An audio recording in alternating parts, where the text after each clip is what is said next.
नमस्कार मित्रों, history research point में आप सभी का स्वागत करता हूं।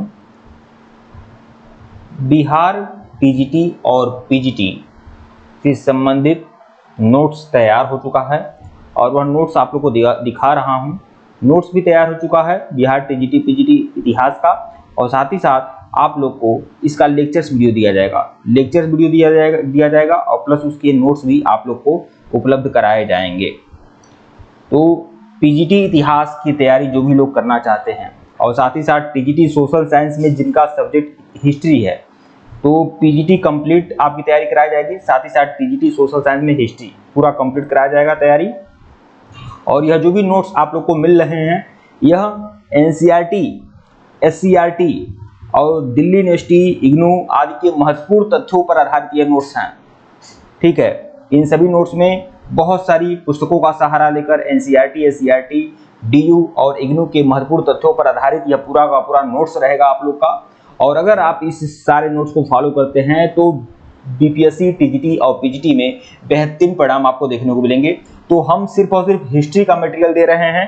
पीजीटी इतिहास और टीजीटी में सोशल साइंस में अगर आपका सब्जेक्ट हिस्ट्री है तो उससे भी आपको विशेष फायदा होगा। ठीक है, ये पूरा का पूरा जो कोर्स है वो 799 रुपए का है। 799 रुपए में आप बीपीएससी, टीजीटी और पीजीटी की तैयारी कर सकते हैं हिस्ट्री सब्जेक्ट से। हमारा ऑफिशियल व्हाट्सएप नंबर ऊपर दिया हुआ है और यहाँ पर भी शो हो रहा है, यह हमारा ऑफिशियल व्हाट्सएप नंबर है, मैसेज जरूर करिएगा। और एक बात और आपको बता दूं कि अगर आप 100% अगर आप लोग हमें फॉलो कर लिए, 100% हम जो आपको मटेरियल दे रहे हैं अगर उसे आप देख लेते हैं तो बेहतरीन परिणाम आप लोग को देखने को मिलेंगे।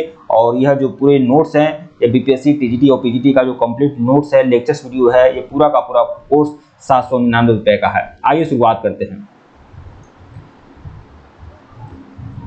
एनसीईआरटी, एससीईआरटी, डीयू और इग्नू के महत्वपूर्ण तथ्यों पर आधारित है। मुझे यह पूरा विश्वास है कि बीपीएससी, टीजीटी, पीजीटी के लिए यह सामग्री रामबाण सिद्ध होगी। तो यह बात आप जान लें, यह पूरी तरह से रामबाण सिद्ध होगा। और आज यह पहला लेक्चर्स वीडियो है। देखिए, एनसीईआरटी की सीरीज चल रही है, वो अलग चल रही है, जिसमें मैं चैप्टर वाइज सारा का सारा मैं कंप्लीट करा रहा हूँ आप लोग का 6 से लेकर 12 तक। और बीपीएससी, टीजीटी, पीजीटी और जूनियर के मद्देनजर कंप्लीट करा रहा हूँ, तो वह आप लोग दे सकते हैं। ठीक है, और इसमें आप लोगों को पूरी एनसीईआरटी भी मिलेगी और साथ ही साथ ये पूरे के पूरे नोट्स भी आप लोग को मिलेंगे इसी कोर्स में। ठीक है, तो यह पहला वीडियो है। आइए शुरुआत करते हैं नोट्स के माध्यम से। पहला वीडियो हम मिडिवल हिस्ट्री ही शुरू करते हैं शुरुआत से। तो देखिए, भारत पर अरबों का आक्रमण और मोहम्मद गजनवी, आज का ये जो चैप्टर है इसका यही है, भारत पर अरबों का आक्रमण और मोहम्मद गजनवी। आज इसके बारे में देखेंगे। आज यह आपका टॉपिक रहेगा, भारत पर अरबों का आक्रमण और मोहम्मद गजनवी। मतलब भारत पर सबसे पहले अरबों का आक्रमण कब हुआ, वह कौन सा आक्रमणकारी था जो अरब देश से आया था और पहला आक्रमणकारी था, और उसके बाद मोहम्मद गजनवी। यह दो टॉपिक हम लोग कंप्लीट करेंगे। तो भारतीय क्षेत्रों पर प्रथम सफल आक्रमण, देखिए सफल आक्रमण की बात की जा रही है, तो भारतीय क्षेत्रों पर प्रथम सफल अरब आक्रमण 712 ईस्वी में हुआ था। 712 ईस्वी में हुआ था।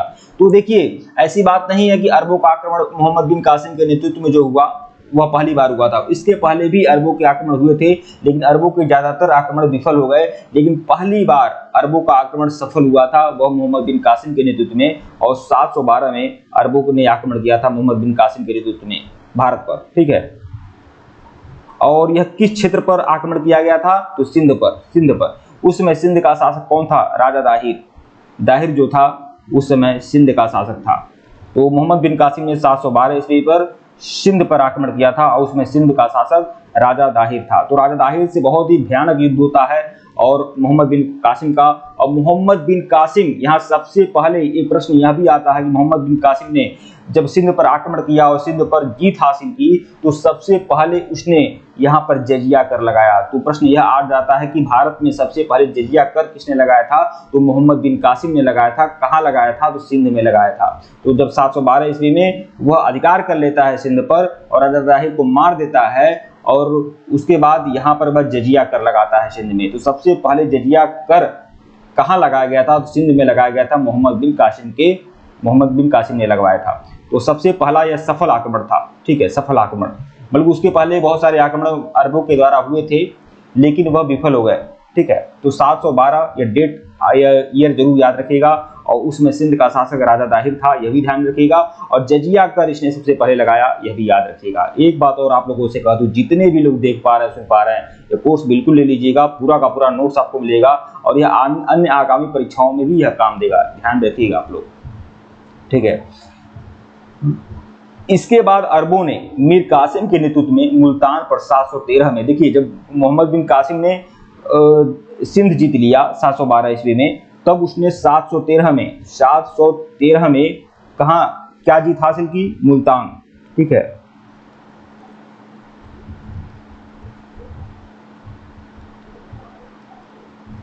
सात सौ तेरह में इसने क्या किया? मुल्तान पर जीत हासिल की, मुल्तान पर जीत हासिल की 713 में, ठीक है। मुल्तान पर इसने जीत हासिल की, और मुल्तान में उसे बहुत ज्यादा सोना प्राप्त हुआ। मुल्तान में 713 में जब मुल्तान पर जीत हासिल की मोहम्मद बिन कासिम ने, तो मुल्तान में उसे बहुत ज्यादा सोना प्राप्त हुआ, स्वर्ण का भंडार था, और सोने का इतना ज्यादा सोना प्राप्त हुआ यहाँ पर मुल्तान में अरबों को, इसे इन्होंने क्या कहा? स्वर्ण नगरी कहा, गोल्डन सिटी कहा मुल्तान को, क्योंकि यहाँ पर बहुत ज्यादा सोना अरबों को प्राप्त हुआ था, ठीक है। अरब लोग भारतीय दर्शन, अब अरबी जो लोग आए थे, मोहम्मद बिन कासिम के साथ बहुत सारे यात्री आए थे, बहुत सारे लोग आए थे, बहुत सारे सेनानायक आए थे, तो अरब जो लोग थे वह भारतीय दर्शन से, भारतीय ज्योतिष से, गणित से, खगोल विज्ञान से, औषधि शास्त्र से, विज्ञान आदि क्षेत्रों के ज्ञान से अत्यधिक प्रभावित हुए। भाई अरबी जो थे वह असभ्य थे, असहिष्णु थे, ठीक है। तो यह अरबियों का काम था। तो उन्हें ज्ञान, विज्ञान, कला, साहित्य, संगीत, शिक्षा से तो कोई मतलब था नहीं, वह खानाबदोश लोग थे, पूरी तरह से असभ्य आचरण करने वाले लोग थे। तो वह बर्बर और असभ्य लोग, वह क्या जाना कि भारत की धरती कैसी थी, भारत के लोग कैसे थे। तो यहाँ पर जो भारतीय दर्शन था, ज्योतिष था, गणित था, कला था, विज्ञान था, औषधि और चिकित्सा और विज्ञान आदि के क्षेत्र में जो भारत ने प्रगति की थी, उससे वह प्रभावित हुए, ठीक है। उस समय ज्योतिष के बहुत बड़े बड़े विद्वान थे, ठीक है। भारतीय दर्शन पे जो लिखी गई पुस्तकें थी, उपनिषद आदि थे, वेद आदि थे, उससे प्रभावित हुए थे। उस समय गणित, बहुत सारे बड़े बड़े गणितज्ञ, भास्कराचार्य, आर्यभट्ट आदि का बोलबाला था, ठीक है। उनके द्वारा लिखे गए ग्रंथों के बारे में लोग जानते थे, समझते थे। तो इससे क्या हुए? यह अरबी क्या थे? प्रभावित थे, ठीक है। और अरबी प्रभावित ही नहीं हुए, उन्होंने भारतीय ग्रंथों का, भारतीय जो बड़े बड़े ग्रंथ लिखे गए थे उसका क्या किया? अरबी भाषा में कन्वर्ट किया, अरबी भाषा में अनुवाद किया, ताकि वह अपने वहां भी इस कला ज्ञान का प्रचार कर सकें। तो अरबी भाषा में उन्होंने अनुवाद किया। पंचतंत्र का अरबी भाषा में अनुवाद किया गया था। पंचतंत्र आप लोगों को बता दें, पूरे विश्व में सबसे ज्यादा प्रसिद्ध पुस्तक जो मानी जाती है, आमतौर पर यूरोपीय लोगों के, यूरोपीय विद्वानों के अनुसार, भारतीय विद्वानों के अनुसार नहीं, यूरोपीय विद्वानों के अनुसार विश्व में, मैं फिर बोल रहा हूं, यूरोपीय विद्वानों के अनुसार विश्व में सबसे चर्चित, सबसे प्रसिद्ध पुस्तक बाइबल को माना जाता है, ठीक है। और दूसरे नंबर पर पंचतंत्र का नाम आता है। तो आप समझ सकते हैं कि पंचतंत्र का क्या महत्व है, ठीक है। तो पंचतंत्र का अरबी भाषा में अनुवाद कलीला व दिमना कहलाता है। तो अरबी भाषा में अनुवाद किया गया कलीला व दिमना नाम से, कलीला व दिमना नाम से, ठीक है। अरबों ने भारतीय खगोल शास्त्र के आधार पर अनेक पुस्तकों की रचना की, और भारतीय खगोल शास्त्र के आधार पर उन्होंने अनेक पुस्तकों की रचना की, ठीक है। इसका भी अनुवाद किया, भारतीय खगोल शास्त्र के अध्ययनों के ग्रंथों का भी अनुवाद किया, और अनेक पुस्तकों की रचना की अरबी भाषा में, जिसमें प्रमुख अल फाजरी की, देखिए अल फाजरी एक अरबी विद्वान था, तो अल फाजरी की किताबुल जिज, ये किताबुल जिज जो है, अल फाजरी ने लिखा है किताबुल जिज। यह किस पर आधारित है? यह खगोल विज्ञान का पुस्तक है, खगोल विज्ञान का पुस्तक है, जो भारतीय ग्रंथ का ही क्या है? अरबी रूपांतरण है। तो अल फाजरी किसने लिखा है? किताब उल जिज, नहीं, अल फाजरी विद्वान है जिसने किताब उल जिज लिखा है, जो खगोल विज्ञान पर आधारित पुस्तक है। जिज का मतलब क्या होता है? जिज का मतलब खगोल होता है, ठीक है। भारत में जजिया लगाने वाला प्रथम व्यक्ति मोहम्मद बिन कासिम था। हमने बताया कि 712 में इसने सिंध को जीता, उसके बाद इसने क्या किया? जजिया लगाया। तो यह सब चीजें बताया हूं, और देखिए एक बात जान लीजिए, कुछ भी छूटेगा नहीं। आप लोगों को जो जानकारी मैं दे रहा हूं ये बहुत ज्यादा बहुमूल्य है, बहुत ज्यादा कीमती है, इसे आप परीक्षा होने तक जरूर देखते रहिएगा। और यह बात आप जान लीजिए, अगर 100% फॉलो करते हैं, 100% हमारे मटेरियल को देखते हैं, तो 100% सफलता मिलेगी ही मिलेगी, ठीक है। मोहम्मद बिन कासिम अब देखिए मोहम्मद बिन कासिम के बारे में, महमूद गजनवी से संबंधित यह चैप्टर आप लोग का रहेगा और बहुत ही बढ़िया जबरदस्त तरीके से मैं बहुत सारे तथ्यों को ढूंढ कर लाया हूं और उसे मैं दिखा रहा हूं आप लोग को। तो गजनी का मोहम्मद गजनवी जो था, आमतौर पर गजनी अफगानिस्तान के गजनी प्रांत का रहने वाला था और यह अल्पतगीन एक शासक था गजनी का। अल्पतगीन का पुत्र था सुबुक्तगीन और सुबुक्तगीन का यह पुत्र आपका महमूद गजनवी था। तो गजनी का महमूद 998 से 1030 तक शासन किया। यह महमूद गजनवी जो है कब से कब तक शासन करता है? 998 से 1030 तक यह शासन करता है। 1030 में इसकी डेथ हो जाती है। ठीक है, 998 से 1030 तक शासन करने वाला गजनवी राजवंश का पहला स्वतंत्र शासक था। तो गजनवी राजवंश का पहला स्वतंत्र शासक था। यह सुबुक्तगीन का पुत्र था। इसके पिता का नाम था सुबुक्तगीन। ठीक है, उसकी मृत्यु के समय, मतलब सुबुक्तगीन की मृत्यु के समय उसका राज्य एक व्यापक सैन्य साम्राज्य में बदल गया था। मतलब सेना नायकों का बोलबाला था, जो पश्चिमोत्तर ईरान से लेकर भारतीय उपमहाद्वीप में पंजाब तक और ट्रांसोक्सियाना में ख्वारिज्म और मकरान तक विस्तृत था। तो मतलब इधर ईरान पड़ जाता है, तो ईरान से लेकर पंजाब तक इसका साम्राज्य था। कब? जब महमूद गजनवी मरने वाला था, मतलब उसकी मृत्यु के समय 1030 में। मतलब इतना बड़ा साम्राज्य छोड़कर वह गया था, लेकिन उसका कोई विशेष वारिस नहीं था, तो सैन्य साम्राज्य में बदल गया था उसका पूरा साम्राज्य। देखिए, अब महमूद गजनवी के बारे में यह बातें ध्यान रखिएगा कि वह सुल्तान शीर्षक रखने वाला पहला शासक था। पहला शासक महमूद गजनवी पहला शासक था, पूरे विश्व का पहला शासक था जिसने स्वयं को सुल्तान कहा। ठीक है, सुल्तान की बात कर रहा हूं, सम्राट की बात नहीं कर रहा हूं। मतलब पहला ऐसा शासक था जिसने स्वयं को सुल्तान कहा। तो वह सुल्तान शीर्षक रखने वाला पहला शासक था, टाइटल। अपने शासन के दौरान उसने 17 बार भारतीय उपमहाद्वीप पर आक्रमण किया। तो ऐसा कहा जाता है महमूद गजनवी ने कितनी बार आक्रमण किया था? 17 बार आक्रमण किया था। लेकिन यह बात आप जान लें कि छोटे बड़े बहुत सारे युद्ध लड़े थे, उन सबको काउंट करके 17 बार। ठीक है, तो भारतीय उपमहाद्वीप पर कुल 17 बार आक्रमण किया। सिंधु नदी के पूर्व, मतलब सिंधु नदी के पार जो हिस्से थे उस पर आक्रमण किया और उसे लूटा, कुल 17 बार। ठीक है, अच्छा, महमूद गजनवी भारत पर आक्रमण क्यों करता है 17 बार? क्यों बार बार आक्रमण करता है? तो दो ऐसे रीजन थे। पहली बात तो वह एक कट्टर सुन्नी मुसलमान था, एकदम पथभ्रष्ट, असभ्य, बर्बर व्यक्ति था और वह पूरी तरह से इस्लाम का प्रचार करना चाहता था। ठीक है, मूर्तियों को तोड़ना चाहता था, गंदगी फैलाना चाहता था, इसीलिए उसने भारत पर आक्रमण किया। और दूसरा सबसे बड़ा रीजन यह था कि वह मध्य एशिया में, मतलब अपने अफगानिस्तान में वह एक बड़ा साम्राज्य खड़ा करना चाहता था, इसलिए उसे धन की कमी महसूस होती थी, इसलिए उसने आक्रमण किया। तो देखिए, महमूद के भारतीय आक्रमण का वास्तविक उद्देश्य धन की प्राप्ति था। ठीक है, और वह एक मूर्ति भंजक आक्रमणकारी भी था। ठीक है, महमूद की सेना में, देखिए अब मोहम्मद गजनवी, देखिए एक कहावत है, एक बहुत ही बढ़िया लाइन है कि लकड़ी के कटने का रास्ता न होता यदि लोहे में लकड़ी का हत्था न होता। लकड़ी के कटने का रास्ता न होता यदि लोहे में लकड़ी का हत्था न होता। मतलब एक कुल्हाड़ी, छोटी सी कुल्हाड़ी होती है, लेकिन एक बड़ा सा उसमें जो हत्था होता है वो लकड़ी का होता है और उससे बड़े बड़े पेड़ धराशायी हो जाते हैं, काट दिए जाते हैं, मतलब अपना अपने को ही काटता है। तो महमूद गजनवी की सेना में दो हिंदू थे जो सेनानायक थे, एक शिवंद राय और तिलक। देखिए, महमूद की सेना में शिवंद राय और तिलक जैसे हिंदू उच्च पदों पर आसीन थे। ठीक है, महमूद के भारत आक्रमण के समय उसके प्रसिद्ध, अब महमूद जब भारत आक्रमण किया तो उसके साथ बहुत सारे लोग थे, बहुत सारे विद्वान भी थे। ठीक है, जिसमें उतबी, फारूकी, फिरदौसी, ठीक है, आदि लोग थे। ठीक है, बलबरूनी।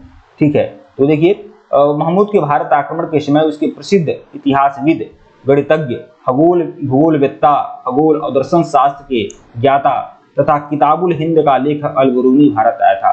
तो अल-बरूनी बहुत ही बढ़िया विद्वान व्यक्ति था अल-बरूनी, और वह भारत आया था और महमूद गजनवी के समय ही भारत आया था और उसने लिखा था किताब उल हिंद। ठीक है, किताब उल हिंद इसने लिखा। अलबरूनी महमूद का दरबारी कवि था, यह दरबारी कवि था महमूद गजनवी का। और इसने तहकीके हिंद, देखिए इसने किताबुल हिंद लिखा और तहकीके हिंद भी लिखा, ठीक है। जिसमें तहकीके हिंद में क्या है, इसने इस पुस्तक में इसने क्या किया है, भारत का विवरण प्रस्तुत किया है, भारतीयों के बारे में बताया है, विशेषकर राजपूतों के बारे में बताया है। राजपूतों के बारे में बताते हुए किताबुल हिंद में अलबरूनी ने लिखा है कि राजपूत बहुत ही अहंकारी हैं, दंभी हैं, और वह मानते हैं कि उनके धर्म के अनुसार कोई धर्म नहीं है, उनके जाति के अनुसार कोई जाति नहीं है, उनकी सभ्यता और संस्कृति के समान कोई सभ्यता और संस्कृति नहीं है। वह न तो किसी से कुछ सीखना चाहते हैं, न वह किसी से सीखना चाहते हैं, न किसी को सिखाना चाहते हैं। तो ऐसा अलबरूनी कहा करता था, ठीक है, अपनी पुस्तक में लिखा है राजपूतों के बारे में, ठीक है। इसके अतिरिक्त इतिहासकार, देखिए अलबरूनी तो था ही उसके दरबार में जिसने तहकीके हिंद या किताबुल हिंद लिखा है। इसके अतिरिक्त मोहम्मद गजनवी के दरबार में उतबी था, उतबी इतिहासकार था या दरबारी कवि था। फिर आपका बैहाकी भी था, बैहाकी, देखिए बैहाकी ने एक पुस्तक लिखी थी तारीखे सुबुतगीन का लेखक था बैहाकी। आपको बताया हूं कि महमूद गजनवी के पिता का नाम था सुबुतगीन, तो उन्हीं के नाम पर तारीखे सुबुतगीन बैहाकी ने लिखा था। तो उतबी और बैहाकी और अलबरूनी ये तीन बड़े इतिहासकार थे। और साथ ही साथ एक और इतिहासकार था फिरदौसी, एक और दरबारी था फिरदौसी। ये चार लोग अलबरूनी के दरबार में रहा करते थे। बैहाकी को इतिहासकार लेनपुल, एक इतिहासकार है लेनपुल, ठीक है, जिन्होंने हुमायूं के बारे में बहुत बड़ी टिप्पणी की है। आगे बताऊंगा, हुमायूं के बारे में बहुत बड़ी टिप्पणी की है कि हुमायूं जिंदगी भर लड़खड़ाता रहा, अंत में उसे लड़खड़ा कर ही उसकी मृत्यु हुई। ऐसी टिप्पणी लेनपुल ने हुमायूं के बारे में कही है, मुगल वंश के शासक हुमायूं के बारे में कही है। तो वही लेनपुल हैं जिन्होंने बैहाकी को क्या कहा है, पूर्वी पेप्स की उपाधि दिया है, पूर्वी पेप्स की उपाधि दिया है बैहाकी को लेनपुल ने, ठीक है।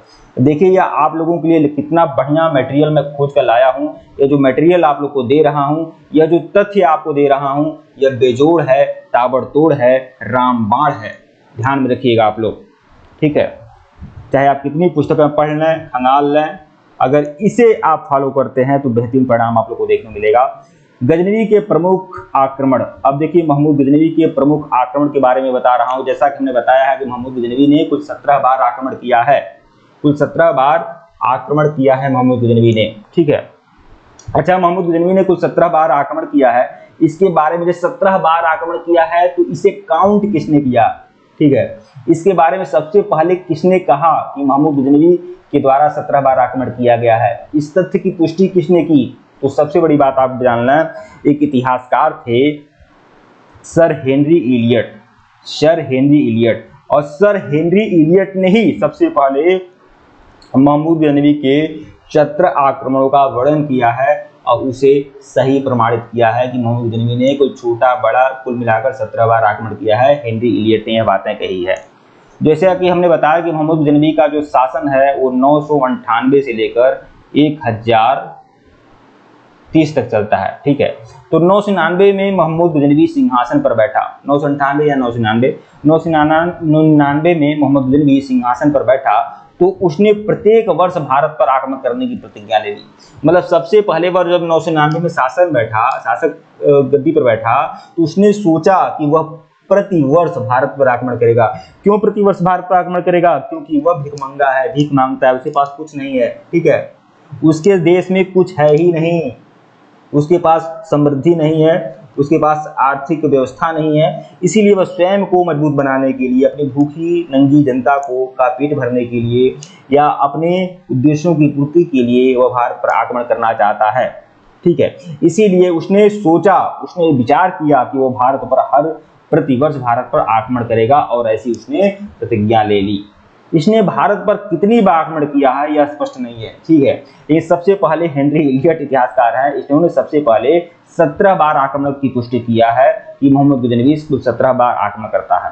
तो देखिए 17 बार जो आक्रमण करता है उसके कुल 17 आक्रमण बहुत ज्यादा महत्वपूर्ण नहीं है उसके बारे में बताया जाए। मतलब विशेषकर यह जो आप परीक्षा दे रहे हैं इन सब परीक्षाओं के लिए बहुत ज्यादा महत्वपूर्ण नहीं है। उसके 2 या 3 आक्रमण ऐसे हैं जो बहुत ही ज्यादा चर्चित हैं, जिसके बारे में परीक्षाओं में बार बार प्रश्न उठा करते हैं, ठीक है। तो हम लोग उसे देख लेंगे, ठीक है। एक आक्रमण उसका हिंदू शाही वंश के शासक जयपाल का था, जयपाल पर हुआ था जो महत्वपूर्ण है। फिर एक आक्रमण आपका नागरकोट पर आक्रमण किया था 1008 ईस्वी में, वह ज्यादा महत्वपूर्ण है। फिर सोमनाथ के मंदिर पर आक्रमण और फिर जाटों के विरुद्ध आक्रमण, यह कुछ 3-4 आक्रमण है जो बहुत ज्यादा महत्वपूर्ण है। तो प्रथम आक्रमण 1001 ईस्वी में, तो महमूद गजनवी ने अपना पहला आक्रमण कब किया था? 1001 ईस्वी में भारत के समीपवर्ती नगरों पर किया था, पर वहां उसे कोई विशेष सफलता नहीं मिली। दूसरा आक्रमण 1001 और 2 में किया था। अपने दूसरे अभियान के अंतर्गत महमूद गजनवी ने सीमांत प्रदेशों के शासक जयपाल के विरुद्ध किया था। मतलब दूसरा आक्रमण उसने सीमांत प्रदेश के शासक, सीमांत मतलब उसके सीमा से सटे हुए प्रांत के, मतलब पेशावर के शासक थे। पेशावर को उस समय बेहिंद कहा जाता था, तो पेशावर और बेहिंद के शासक थे जयपाल, उस पर उसने 1002 ईस्वी में आक्रमण किया था। ठीक है, बेहिंद और पेशावर पर आक्रमण करके बेहिंद पर क्या किया? बेहिंद या पेशावर कहिए, आसिपास था, तो बेहिंद पर अधिकार कर लिया और जयपाल को क्या किया? सत्ता से बेदखल कर दिया। जयपाल इस पराजय के अपमान को सहन नहीं कर सका और अंत में उसने आग में जलकर आत्मदाह कर लिया। तो इस मानहानि की पीड़ा से प्रभावित होकर जयपाल ने क्या किया? आत्मदाह कर लिया। तो यह आक्रमण बहुत ज्यादा महत्वपूर्ण रहा। फिर आपका तीसरा आक्रमण, महमूद गजनवी का तीसरा आक्रमण देखते हैं, जो 1004 ईस्वी में इसने तीसरा आक्रमण किया था। महमूद गजनवी ने उच्च के शासक वाजीरा को दंडित करने के लिए आक्रमण किया। महमूद के भय के कारण वाजीरा सिंधु नदी के किनारे जंगल में शरण लेने को भागा और अंत में उसने आत्महत्या कर लिया। तो उच्च के शासक के खिलाफ भी इसने आक्रमण किए। चौथा आक्रमण 1005 में किया। देखिए सब कुछ महत्वपूर्ण नहीं है, सभी आक्रमण जो महत्वपूर्ण है वह मैं आपको बताया हूं। ठीक है, देखिए 1005 में महमूद गजनवी ने मुल्तान के शासक दाऊद के विरुद्ध मार्च किया। तो 1005 में इसने मुल्तान के शासक दाऊद के विरुद्ध मार्च किया। इस आक्रमण के दौरान उसने भटिंडा के शासक आनंदपाल को पराजित किया। देखिए यह आनंदपाल जो था जयपाल का ही पुत्र था, आनंदपाल जो भटिंडा में शासन कर रहा था। तो उसने दाऊद को ऊपर आक्रमण किया, उसको विफल किया और उसको भटिंडा के शासक आनंदपाल को भी पराजित किया। बाद में दाऊद को पराजित कर उसे अधीनता स्वीकार करने के लिए बाध्य कर दिया। ठीक है, पांचवा आक्रमण जो था 1007 में, पंजाब में ओहिंद पर महमूद गजनवी ने जयपाल के पौत्र, देखिए यहाँ पर शासन भटिंडा पर कौन शासन कर रहा था? जयपाल का पुत्र आनंदपाल। ठीक है, उसको उसने क्या किया? सत्ता से बेदखल कर दिया और उसे हरा दिया। सुखपाल जो शासन कर रहा था, फिर देखिए पंजाब में ओहिंद है, वहां पर जयपाल का पौत्र था सुखपाल शासन कर रहा था। सुखपाल ने इस्लाम धर्म ग्रहण कर लिया और उसे नौसा शाह की उपाधि दे दी, नौसा शाह नाम दे दिया गया। महमूद गजनवी के द्वारा इस्लाम स्वीकार कर लिया। 1007 में क्या हुआ? सुखपाल ने अपनी स्वतंत्रता की घोषणा कर दी।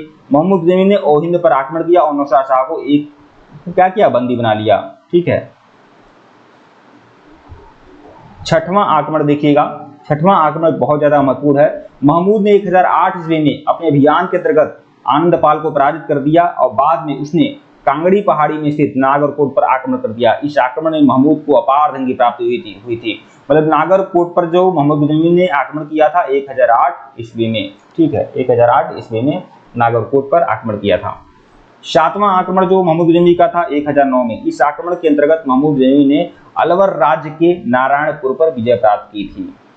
ठीक है, आठवां आक्रमण महमूद गजनवी का था 1010 ईस्वी में। महमूद का आठवां आक्रमण मुल्तान पर था। वहां के शासक दाऊद को पराजित कर उसने मुल्तान के शासन को सदा के लिए अपने अधीन कर लिया। ठीक है, नवा आक्रमण 1013 में अपने नवे अभियान के अंतर्गत महमूद गजनवी ने थानेश्वर पर आक्रमण कर लिया। 10वां आक्रमण 1013 में हुआ था। महमूद ने अपना 10वां आक्रमण नंद शाह पर किया और हिंदू शाही शासक आनंदपाल ने नंद शाह को अपनी नई राजधानी बनाया। वहां का शासक त्रिलोचन पाल था। त्रिलोचन पाल ने वहां से भागकर कश्मीर में शरण ली और तुर्की ने नंद शाह में लूटपाट की।